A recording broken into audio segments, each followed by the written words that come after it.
the serpent was more cunning than any beast of the field which the Lord God had made. And he said to the woman, As God indeed said, you shall not eat of every tree of the garden. We may eat the fruit of the trees of the garden, but of the fruit of the tree which is in the midst of the garden, God has said, you shall not eat it, nor shall you touch it, lest you die. You will not surely die, for God knows that in the day you eat of it, your eyes will be opened, and you will be like God, knowing good and evil.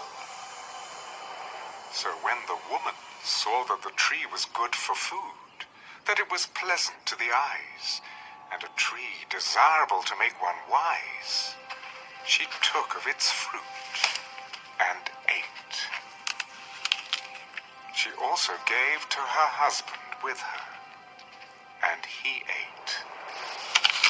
Then the eyes of both of them were opened, and they knew that they were naked. And they sewed fig leaves together and made themselves coverings. And they heard the sound of the Lord God walking in the garden in the cool of the day. And Adam and his wife hid themselves from the presence of the Lord God among the trees of the garden. Then the Lord God called to Adam, Where are you? I heard your voice in the garden, and I was afraid because I was naked, and I hid myself. Who told you that you were naked? Have you eaten from the tree of which I commanded you that you should not eat? The woman whom you gave to be with me, she gave me of the tree, and I ate.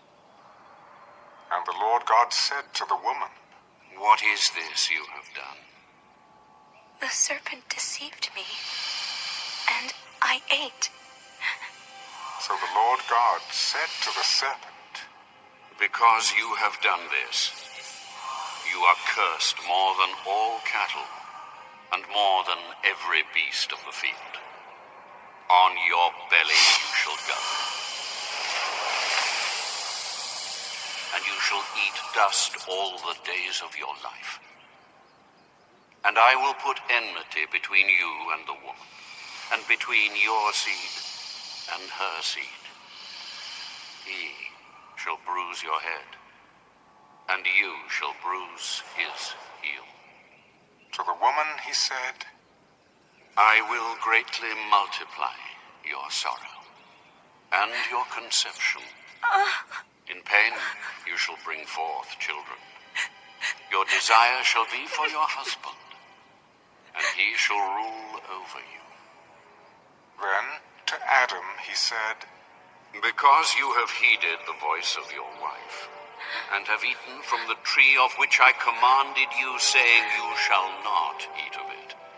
Cursed is the ground for your sake. In toil you shall eat of it all the days of your life. Both thorns and thistles it shall bring forth for you.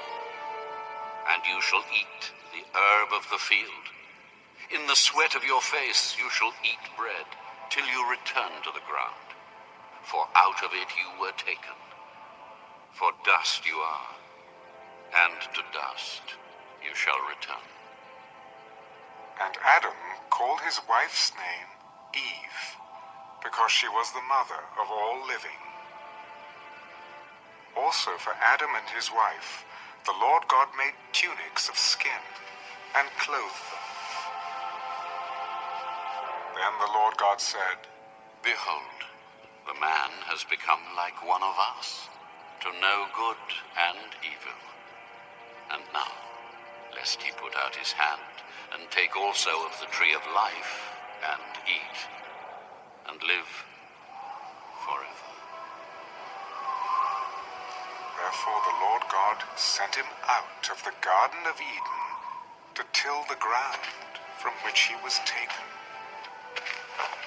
So he drove out the man, And he placed cherubim at the east of the Garden of Eden, and a flaming sword which turned every way, to guard the way to the tree of life.